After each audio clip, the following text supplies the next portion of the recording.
Ladies and gentlemen, welcome to another episode of Pirate Radio. We won't be using that right now, but just a peek behind the curtain there. Anyway, everybody, welcome who's joining us. Me. By us, I mean me. We're a one-man show. It is written, produced, and directed by yours truly, who needs no introduction. Let's see. What do we got today? Oh, yeah. Let's handle a little business. We still are pushing the Die Free Co. products, your AR accessories and AK accessories and swag and stickers and things like that. They gave me a promo code of Toxic10, which you can use at checkout to save yourself 10%. We'll cover your tax generally. These guys do really good work, make really good stuff, really inexpensive things here for your AR, and they have very cool things. These are the black colors of AR grip and a kind of a foregrip / barrier stop brace type deal thing. They have matching sets that are in different color camos. You got to check in constantly because the camo ones sell out. They have Tiger Stripe, multicam, something called Tiger 69 and something else. Anyway, very cool company, very cool products, very good products, and they support the show kind of indirectly, whether they know it or not. But anyhow, let's if anyone wants to comment, it will show up there. So it's been an exciting week, if you can say that for sure, I guess. Let's just start off with what I really like to talk about more than anything, and that is gun rights. We're going to share a screen. See if it actually shares on your end. Did share. There we go. Maybe. Possibly. It's thinking about sharing. Anyway. So those who are not in the know or who didn't have the time to really check into it and just kind of heard something, the ATF, under its new leadership, which 50-50 on the whole thing, had 34 rules, regulations, things that they wanted to kind of clarify and do. And you can read through the various different, there's 34 rules. They're posted on their website, which sucks. Anyway, it's very lawyery speak. But it is some kind of like housekeeping things that needed to be done. There's a lot of things that happen behind the scenes that a lot of people are not aware of. And I'm somewhat aware of them, mainly because I'm just kind of a nerd on this, but like, one of the weird things, I hold a Curio and Relic license, a CNR license, which means that I'm able to purchase, without any sort of background check or anything, firearms that are considered Curio and Relics. Typically, it's any firearm that was produced 50 years ago or older. So, like, if let me go back full screen to me here. So, if you look here to my right here, that is where my hand is. That is a Enfield number 4 Mark 1. We got a Mosin Nagant 9130. We have a Mauser 98K. This shotgun, which I forget, it's a bolt action shotgun that was manufactured in the mid 60s. May or may not be a Sears and Roebuck brand, but it was something made by like Mossberg or someone else. Bolt action shotgun that has very interesting little mechanism that it uses there. But anyway, basically what that means is I can buy those and have them shipped to the house without any sort of background checks. So I can, for better or for worse, I can go on auction sites and I can bid on curios and relics. I can have them delivered to me. I can, if you find a website that does curio and relic, I can get them. Anyway, curio relic license, pretty cool thing to have. It's very easy to get so long as you're not a criminal, and it's $200. It's pretty cool to have, except it cost me $10,000 at an auction one time. But that's neither here nor there. You don't have to do that. But one of the interesting things about it is that obviously you have to, like, if you're going to buy a curio or relic online, you have to provide your license to the whoever you're buying it from, because you have to prove that you do have a license. And they have to send a copy of your license back with the firearm and a copy of their license as well with the firearm. They have to do that with each of them. It's not, and it's a physical, like, copy of that license for each firearm. So if you buy 5 curio and relics, you're going to have 5 copies of that license that go along with it. So one of the housekeeping things with the ATF is they digitized that, and they made that kind of go away. It's very, very dumb. But anyway, I'm going to go over some of these. Our friends over at Firearms Policy Coalition did like 20 of these and kind of did the cliff notes of them. Number 1 is repeal Biden's pistol brace rule. Pretty straightforward. Most of us were not really paying attention to that. There was a time at which it almost was going to go away, but even though the courts adjudicated that pistol braces are fine, it still was a rule on the ATF books. So this is also kind of the interesting thing. It's unconstitutional, but yet is still allowed to stand, is that Congress, in many ways, doesn't do their job.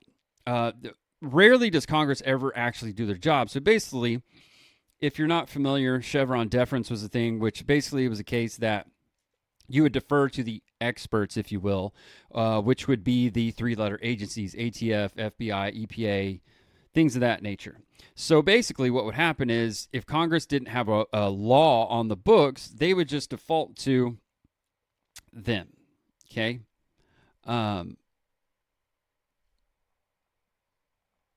So that gives the 3-letter agencies like the ATF they basically now became lawmakers, because they can just go in and say certain things like, oh, we think a pistol brace is illegal because of X, Y, or Z.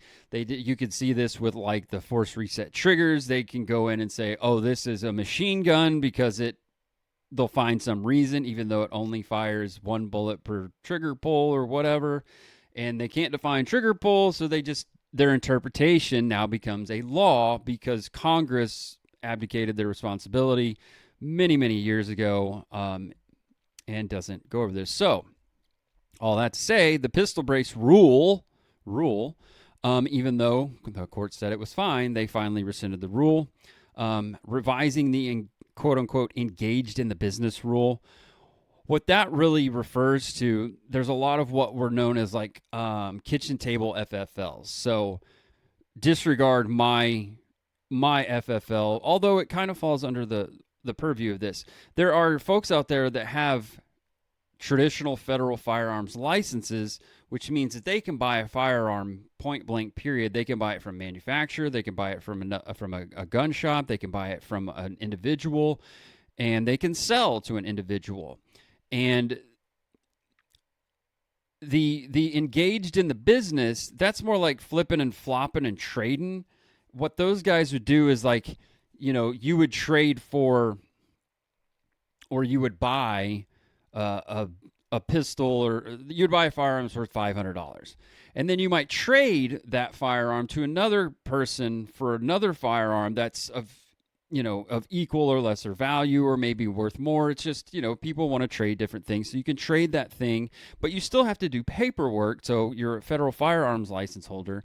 So you're going to still do paperwork on the thing, but no money is changing hands here. Well, the ATF, there was a big crackdown under Biden, and one of the big cases was here in Oklahoma, where what they would do is they would go in, they would threaten, they would raid the house, they would take all of your guns and say, you're engaged in the business of firearms, engaged in the business of buying and selling firearms, even though you never actually sold a firearm, you just traded it. So that's revising that rule, among other things. Revising machine gun definition in response to Cargill decision. That has to do with bump stocks. See, this is one of those things where they just interpret something and say, oh, a bump stock makes it a machine gun, even though as it's bumping, you're releasing and then pulling the trigger again. You're just doing it very, very quickly. And they said that is a machine gun, even though under the NFA, it clearly is not meeting the definition, the legal definition of machine gun. So then there's that. Number 4 is one that is just really, there's so much of just day-to-day bullshit that's so stupid that it almost like boggles the mind. It's so ubiquitous you don't even notice it, but once you actually start to notice it, it hurts your brain. And number 4 is one of those where FFLs at their place of business had to post info about Youth Handgun Safety Act. This is, to me, this is like requiring every new gun to have the little cable lock, which we all either throw away or we have a drawer full of somewhere. Just this day-to-day kind of monotonous bullshit of I have to put up on the wall something about the Youth Handgun Safety Act as if that's going to do anything. It's this thing of like, I'm so irresponsible that you have to put up a thing that tells me about the thing, but all of a sudden I've become responsible and read the thing, and now I'm going to be responsible because like I was irresponsible before, but now all of a sudden because there's a fucking poster, I know to wash my hands before I go back to make your food.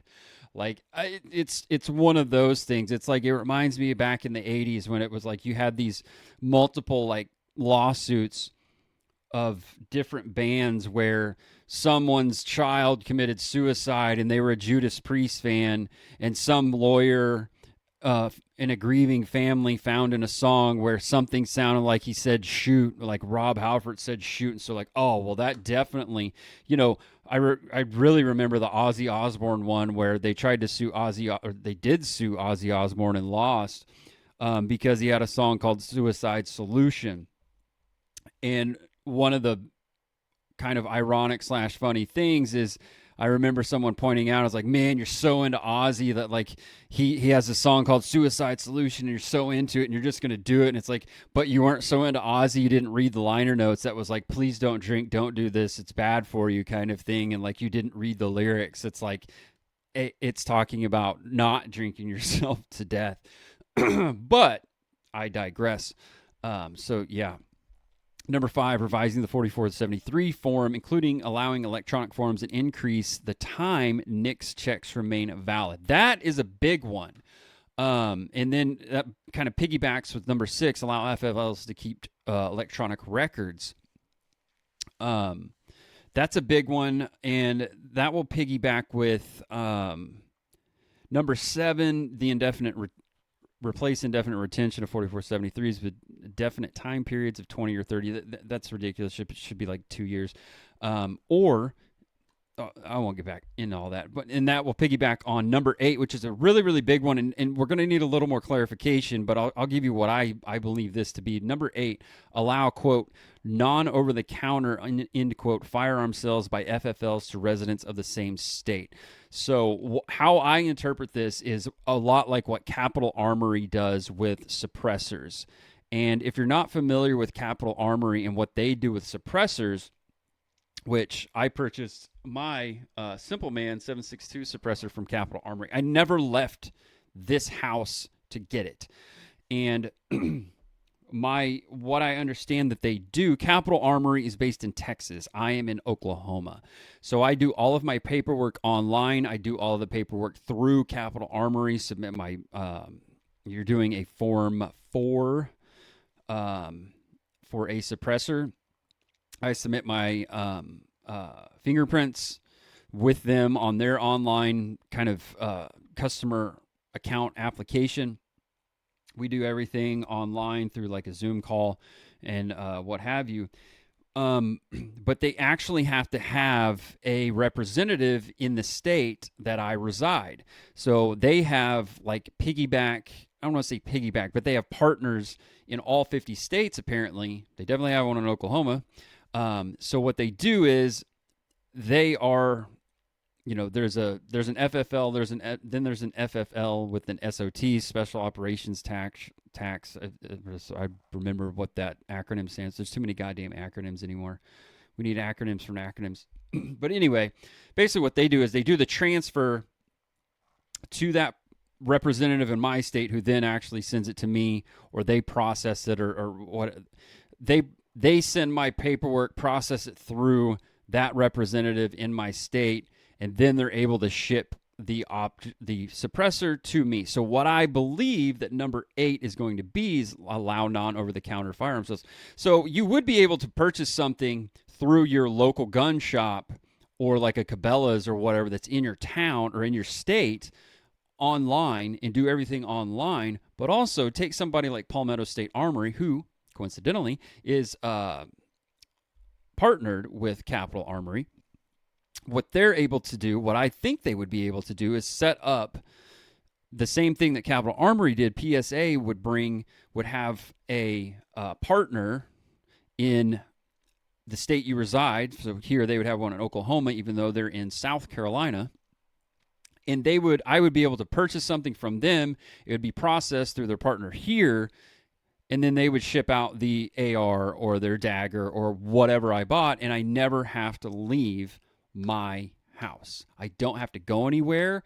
I don't have to have it shipped to my local FFL, which I then have to go in person. I have to pay $20, $30, $40 for a transfer fee. I have to fill out a paper form 4473. We have to do the NICS check. Like, all of this can be done as like a Palmetto State is getting your order together, and all of this can process in kind of the same time. So you're looking at, a 4473, even now with the way it is, it takes longer to fill out.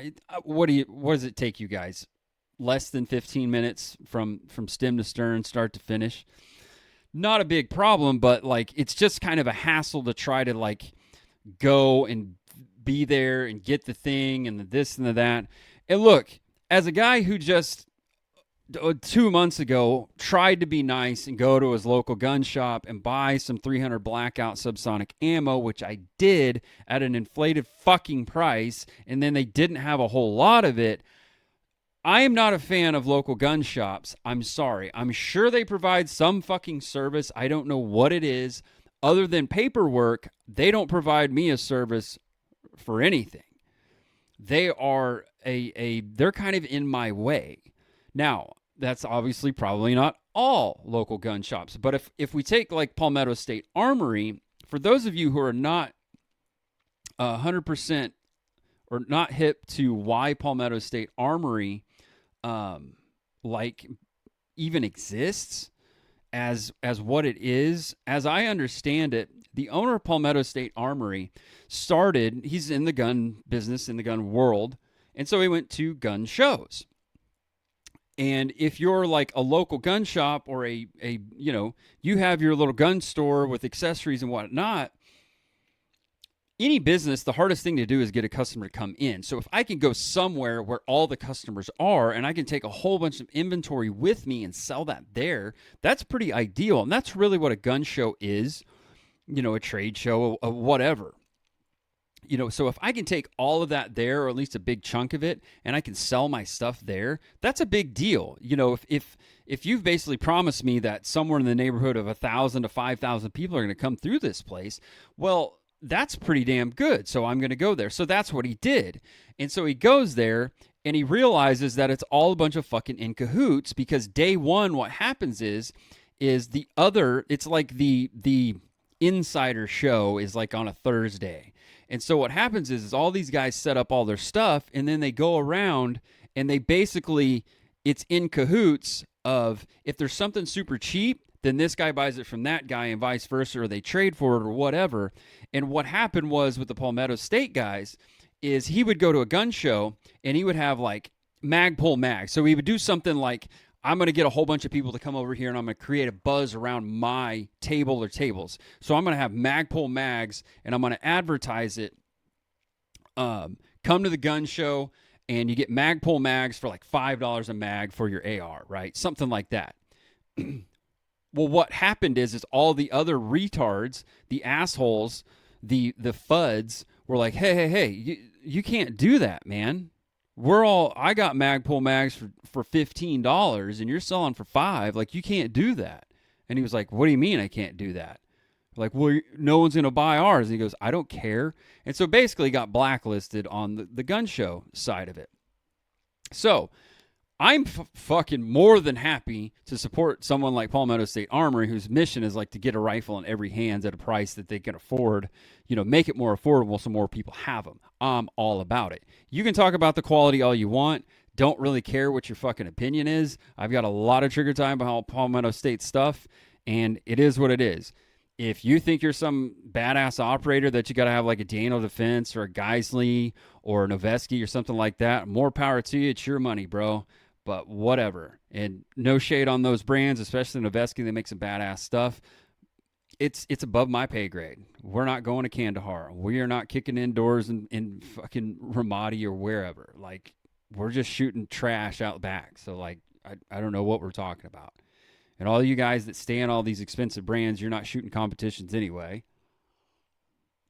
And then you're talking about a gas rifle anyhow. Stop. So, back to it. So let's go back to our friends at Firearms Policy Coalition. By the way, if you got some extra money, donate to Firearms Policy. They are actually trying to do shit.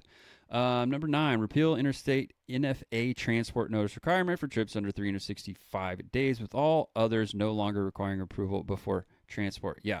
So that's the thing. If you want to travel with an NFA item, you have to like notify that you're going to travel over, or, interstate, across state lines with it, and basically get approval, which is just dumb. Number 10, joint NFA registration for married couples. That's a big deal because if you're not aware, if you have an NFA item and you don't do a trust, if you die, your wife does not, she has to go through the process to then obtain that NFA item if she wants to, and it's not a very fun thing. Number 11, remove NFA CLEO, Chief Law Enforcement Officer. That's what CLEO stands for, notification. This one is one of those like, so when I bought the suppressor, they had to notify the sheriff of my county, who probably went, I don't give a fuck, and moved on with life. But what it does is it adds another 7 days to your waiting because they have to notify. Then the chief law enforcement officer says, yeah, you notified me. And then there's a 7-day waiting period after that before they can ship the suppressor out or whatever NFA item. Clarify, number 12, clarify that, quote, common reasonably necessary activities during travel, unquote, are covered by FOPA. I don't know what that means, man. I didn't look that one up. Number 13, allow import of dual-use frames, receivers, and barrels. That's basically like, that's just a stupid one that's just archaic. Just get rid of that. Just, good Lord.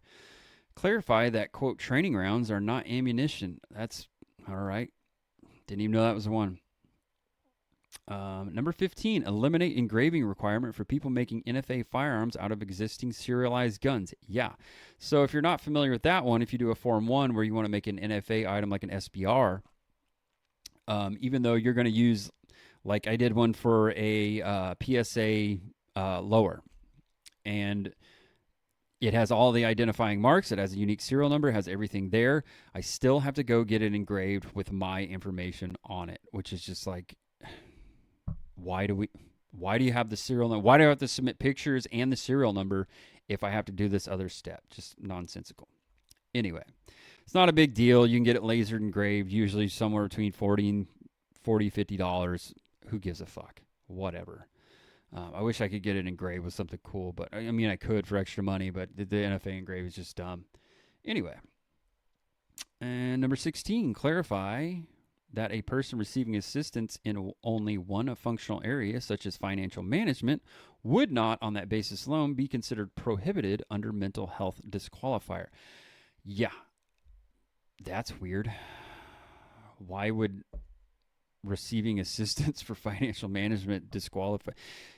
Really, the 4473 is just like, It was as close as the gun grabbing assholes could get to get in the way of you owning a firearm as they possibly could and looking for any little thing here, there, and everywhere. So we could just get rid of the 4473. Anyway, I digress. Number 17, requiring biological sex on ATF forms. Okay. Fair enough. Okay. Clarify. Number 18, clarify when a transaction is a straw purchase. This one, I saw a lot of people going, well, it's obvious what a straw purchase is. Well, no, it's not, because technically, if your wife buys you a gun for Christmas and she goes and buys it, which means she fills out a 4473 and then gives it to you, technically that's a straw purchase because she bought a firearm that was not for her and violated the 4473. Now, that is not keeping in the spirit of what we mean by a straw purchase. A straw purchase would be like, I go buy a firearm and they give it to like a guy who's I don't know, or a guy I know, willfully know, is like a gangbanger or a bad guy or can't purchase a firearm on his own. That's what a straw purchase is just knowing that someone is not able to obtain a firearm on their own and I go buy that for them. That's a straw purchase, not your wife or you buying your wife a gun for Christmas or whatever. Technically what's supposed to happen, like if I were to buy my wife a Christmas present that's a firearm, is then we're supposed to do a separate form in which I give it to her and now we do the whole, it's just, that's retarded. It's completely retarded. 19, formally define quote unquote willfully for firearms violations. Yeah, that's a big one. Because so many people become felons overnight without willfully trying to break the law. They just became lawbreakers over some stupid interpretation by this garbage agency. Number 20, remove the list of former Soviet countries from which ATF currently denies applications to permanently import most firearms and ammunition, retaining only the Russian Federation. This is one that needed to be cleaned up because you couldn't import firearms from former Soviet countries. You know, the Romanias of the world, what have you. You would have to like import it to the one. It's just a whole nonsensical thing. Don't know why we can't import firearms from the Russian Federation. That whole Ukraine thing. Okay, whatever. Still gay. Still retarded. Listen, the ATF's going to ATF. We got to get rid of the ATF if we ever want to actually have our like rights back. The ATF only exists to take away your rights. That's all it exists for. We don't need the ATF. We don't need a 4473. We don't need all of this nonsense. We don't need any of it. Now, I am happy that we have an ATF director who's actually doing something proactive, who's looking for ways to expand, getting our rights back, fully back to us. It still leaves a lot to be desired, but hey, here we fucking are. So, in that vein, and the early spoiler, let's check in on the White House Correspondents' Dinner. So if you didn't hear, some loser, idiot, douchebag decided he was going to try to, I guess based on his manifesto, he was going to try to assassinate President Trump. He did not even make it into the reception area. He got kind of past the guards, but not really. They were able to take him down. I'm not sure what that actually means. A Secret Service agent was shot. The vest stopped it. They're fine. I'm sure you've all seen the videos, so that's fine. What we're going to do is we're going to make fun of the shooter. And what we're going to do to make fun of the shooter is we're going to make fun of his guns, because that's what I do. And we're going to share the screen. Okay, so our shooter, this is from the United States Department of Justice. He decided that he was going to take a Mossberg Maverick 88 in an 18-inch barrel. Not necessarily the worst setup until you start doing the pistol grip and the first of all, the horrible sling, which looks like a bungee sling, And then you did the over folder stock with a pistol grip. I am a person who owns a Mossberg Maverick 88. It was the first firearm that I ever purchased. It is that one right there that I have now rattle canned. It's an 18-inch barrel with the original stock and a good sling. Um, but here's the thing. The Maverick 88 is a good shotgun as far as reliability. It's somewhat concealable, but it is a shotgun. Here's the thing. It's going to be better if I go to the next one. To the next one. That is a TSOS government model 1911 and 45 ACP. Are you seeing a pattern here with our douchebag shooter? This is like, I don't know, maybe $500 worth of guns if you bought them new. You know, the fake wood checkered handles there is an interesting choice. Um, you know, I if you read the manifesto, it was really funny in so many ways because it was like, I'm going to go and I'm going to do this and I'm not going to put slugs in the shotgun because I'm worried about a pass through, so I'm just going to use buckshot. It's like, hey, dog, that'll go through the wall too. And also it spreads, so that's a problem. So the guy's not all there. He is a teacher, so I mean, he's obviously not very bright. Then he had these series of knives, a K-bar. Not sure what that gay shit is. Some little other pokey thing. Another, I don't know. Is that a shoulder stock? Or holster? Is that a shoulder holster? Cool. And then like pliers, like you're gonna pull somebody's teeth out. It's just like, what are we doing, bro? Like it's so pathetic. And then there's this picture that this douche took of himself. Like, first of all, look at the face he's making. Like, hmm. And then he's like, you tucked in your tie. You got this dumb watch. You got your pliers there. Like, you got all of this stuff. Like, you got your knives. You got your shotgun. You got this. You got that. I mean, you can. It's like a Reddit post came to life. It's unbelievable. It's crazy.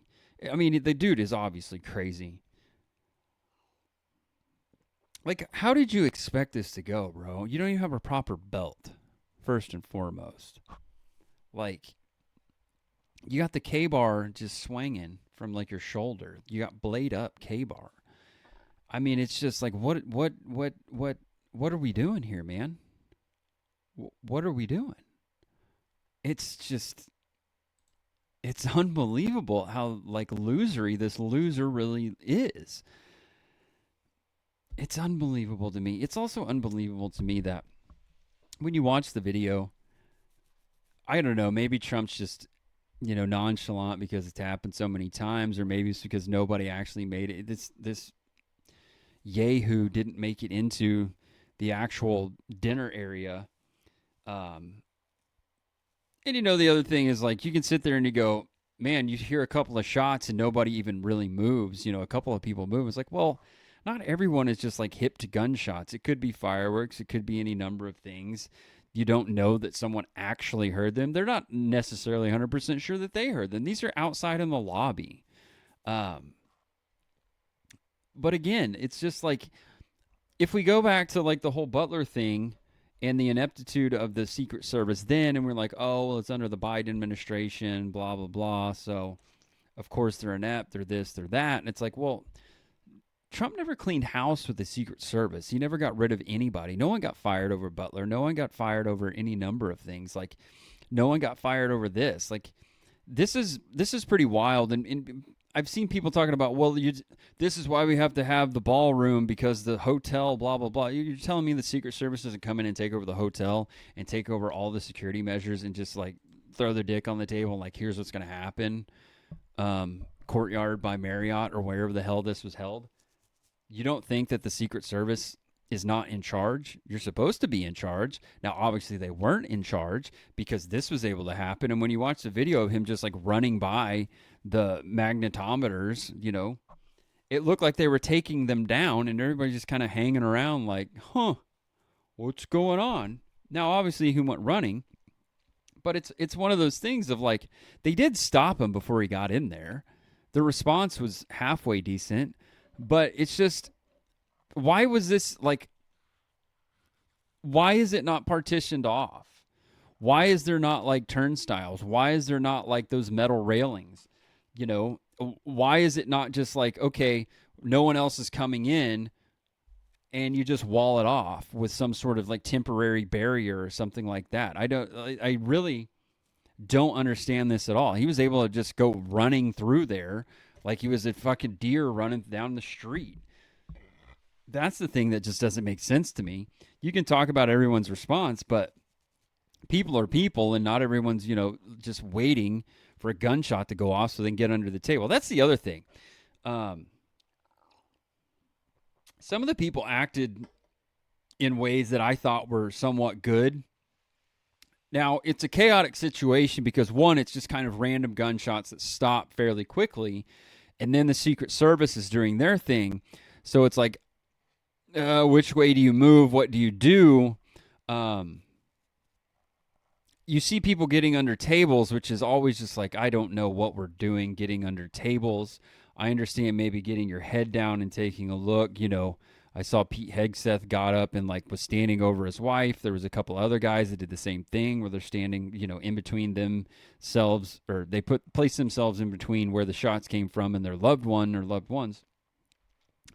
I don't know, grab a butter knife or steak knife or something and have that in your hand and move towards a wall and move towards an exit or something like that. I'm not really, it's a very odd situation in that even though apparently while they were securing this idiot, they moved everyone like outside. And it's like, okay, so I don't know. Maybe moving everyone outside to an open area is probably not the thing to do. It's probably easier to secure a building and monitor exits, entry and exits. But hey, what do I know? I would think that your assets are better deployed in a small, containable area than moving everyone outside, which now becomes a dynamic area which vehicles can get to, vehicles can come through, people can come through, and you don't know that wasn't the idea the whole time.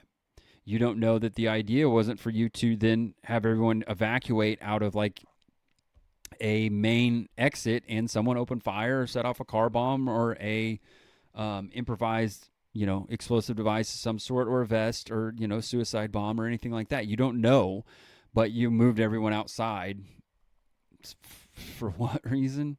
I that one boggled my mind. I don't know. I'm not in the Secret Service, but I'm also somewhat competent. So, then there's that.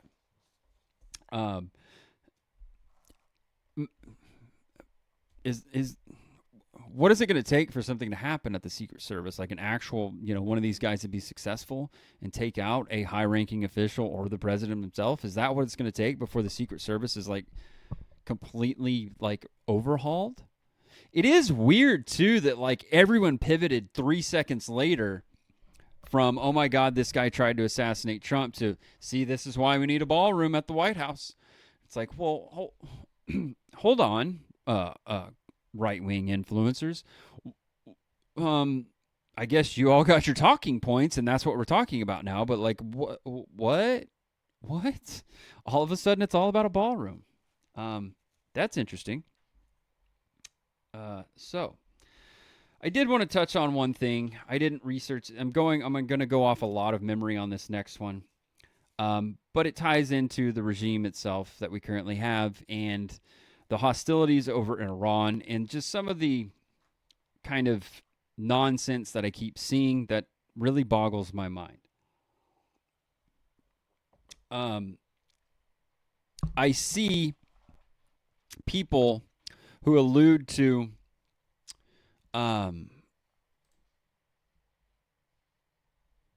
Alexander the Great conquering Persia, which would be Iran today, right? That's fine if that's where we want to go. Um, the problem with that is Alexander the Great did conquer Persia. I believe he was the last one to like truly conquer Persia. You can point to that, but you should probably understand the facts that existed at the time on the ground. First and foremost is he conquered Persia by defeating King Darius III 2 times. He defeated him at, I believe it was Gaugamela, in which Darius fled, and he was unable to capture Darius and imprison/kill him to take over the throne, which is kind of the custom at the time. He did capture his wife and his daughters, and he treated them well.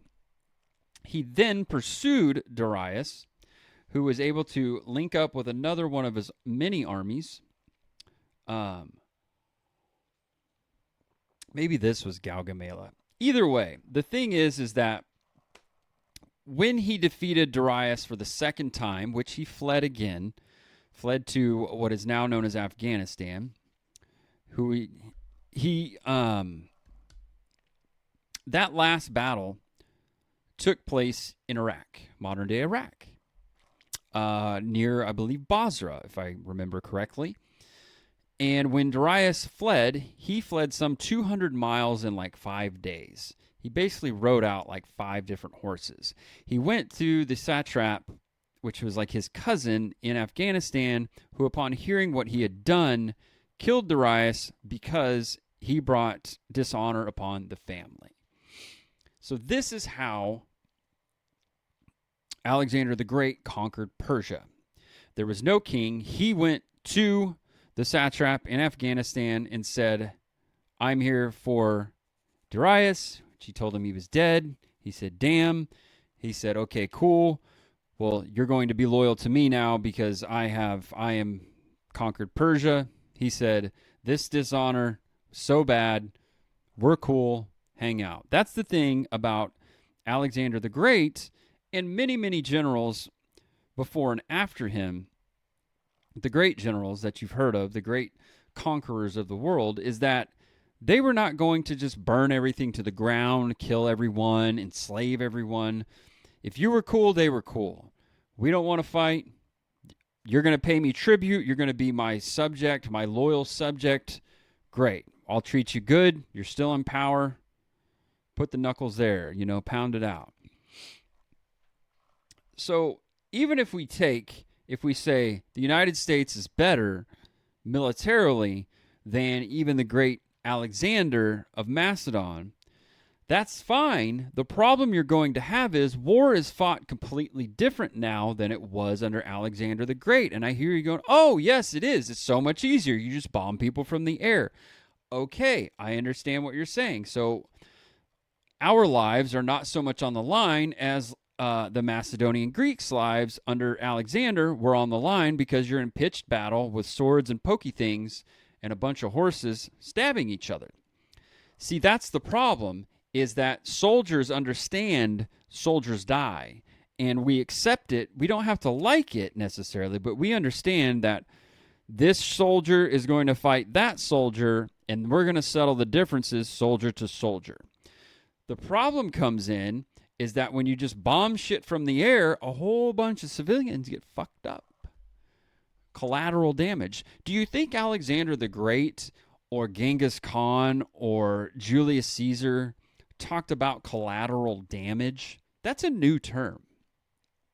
Now, if you're living in a place and maybe you're not happy with your current regime or government or what have you, and some outsider starts bombing and some of your family gets killed or your home gets destroyed or whatever, are you going to go, oh, thank God you're here to liberate us? Or are you going to go, you know what? I don't really like that, and I don't like those guys. But if you have someone who comes in, a conquering army like an Alexander, a Ptolemy, a Hephaestion, I think I said that right, comes in and says, we've defeated the armies of your king. We're here as your liberators. We're not here to harm you. continue your daily life. We're here to learn from you. We're here to hang out, what have you. Well, it is so much like the last guy, but you seem all right. It's a whole lot easier to do that. Or you can even take the Roman approach, whereas the Romans came in and they defeated your army, or they defeated a chunk of your army. They took over your city-state, and they said, okay, so here's what's going to happen. You're going to pay us a tribute. We're going to leave you alone. You go back to your way of life. You now have Roman protection, so long as that when Rome calls, you send an army. Okay, we can do that. Hannibal wasn't a fan of it, paid dearly, but that's how you build an empire. That's how you take over a people and get them to go, whatever. What do I care? You know, it's the old Monty Python thing. What have the Romans ever done for us? The roads, the army, the food, the peace, the prosperity. What have the Romans ever done for us? That's the joke. This is the thing that we all miss in our modern warfare, because our weapons are so amazing, because it's our ability to send expeditionary forces, our ability to project power from across the globe with the B-2 bombers and refueling, in-flight refueling, and all of these things, UAVs, autonomous drones, whatever it is. We've become immune to the cost of war, for one, which, by the way, thank you for $4 a gallon gas, Donald Trump. Good job. Feels like Joe Biden again. That's in Oklahoma. $3.99 a gallon, dog. Don't remember those days. I don't think it was that high under Biden, actually. Anyway, the price of war becomes exponential if you're on the other side, because your family and friends die, your infrastructure is destroyed, your cars are destroyed, your bridges are down on the ground, your way of life is completely impeded by the quote-unquote liberator. Well, I don't so much like these liberators. They seem to blow up all of our shit. You could understand if the conquering army came in, if Alexander came in and said, all right, where's the bitches at? Kill all the kids, kill all the men, we're raping the women. Probably not going to like that. But he built an empire, just like the Romans built an empire. Were they brutal at times? Of course. Humans are brutal. War is brutal. But they were able to subjugate cities and city-states under their rule, who were then loyal. You always wonder how. This was always kind of foreign to me as I read these books about historical figures in their conquering. It would be like, well, the Alexander showed up. He had his main army of Macedonians. Then he had 3 Greek legions. Then he had some like Persian mercenaries. Then he had this, and it's like, whoa. So you're telling me like he just went in and conquered these areas and their army just like decided to follow him? It's like, well, yeah, if he spared them and then he said, hey, you join my army, we're going to go conquer, and you're going to get the spoils of war. There you go. Why wouldn't you go? You're a soldier. That's what you do. Let's go soldier for this guy. He spared us, even though our side lost. Now he's saying, come with us. Let's go. Let's go soldier and let's get some gold, dog. Let's do it. Okay, maybe we conquer some new lands. He gives us 40 acres and a mule, if you will. Why wouldn't I? What else am I going to do? The other side of it is he did just conquer us. If we tell him go fuck himself, he might fully conquer us, if you know what I mean. There's that part. So the winning of hearts and minds is not to blow up all of the infrastructure and the goddamn kids. It's to actually go in and bring them in and be a part of you and actually just take out the army, take out the people doing the trouble. That's how Alexander was able to conquer Persia. He didn't go and impose his will on the Persian people and slaughter them left and right, or just randomly in cowardice kind of attacks, just start raining down catapults or ballistas on them or whatever, or setting shit on fire and just letting it burn. Or go to their main capital and just start burning shit. That's not what he did. Hell, the thing about Alexander is he would dress in the garb of the people. Like he started dressing Persian.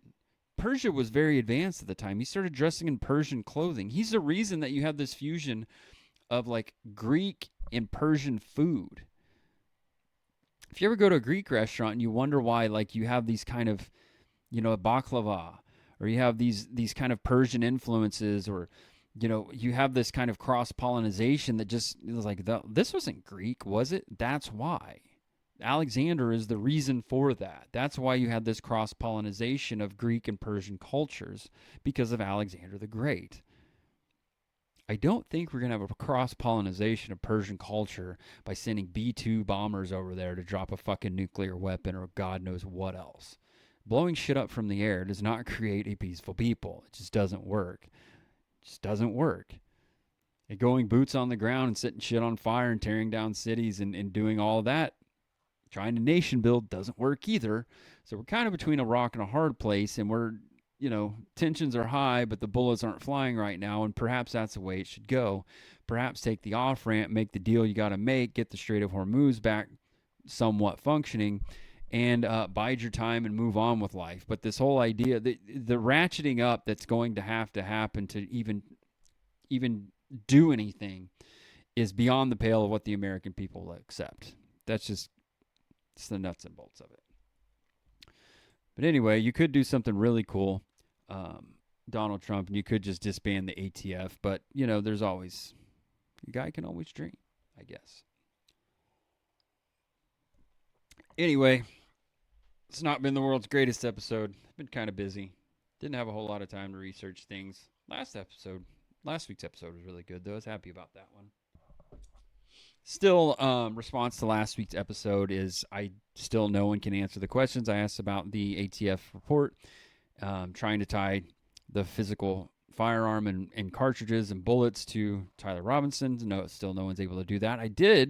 Was told more information that apparently the grandfather of Tyler Robinson, whose alleged gun it was, said that's not my gun. That gun never looked like that, but I digress. There was one guy that said the DNA on the gun and DNA on some screwdriver left on the roof matched Tyler Robinson's DNA. I asked for that proof or that report.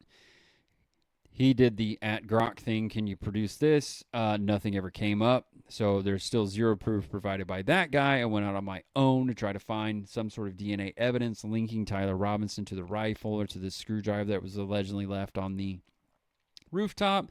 And all I had was a googly eyes Cash Patel talking about it days after that. Yeah, we have DNA tying him to it. I don't know. Cash is kind of a fucking liar, so there's that. I don't know. I don't think you can get DNA back that quickly, but perhaps you can. But also, I wouldn't be shocked that if it is his rifle that was found away from the scene, that his DNA would be on it. That doesn't necessarily mean that ties him to shooting Charlie Kirk. But this is the very flimsy strands of evidence that we have been presented with thus far in the Tyler Robinson / Charlie Kirk assassination trial. Perhaps they have more. That would be nice. They don't have an actual confession, as far as I know, from Tyler Robinson. They just have secondary people saying, allegedly. So there's that. The trial seems to be, the evidence against Tyler Robinson seems to be very, very shaky at best. So all I would like to do is to have justice for Charlie and his family and the people who really adored and loved him. That would be nice. I don't want some fucking patsy. I don't want some shill trial. I don't want just we found the first guy. I would like to know who actually did it. So with all that said, everybody, thank you for tuning in. Thanks for hanging out. And until next time, you all stay safe. And you all read and do things. And fuck the ATF. Peace.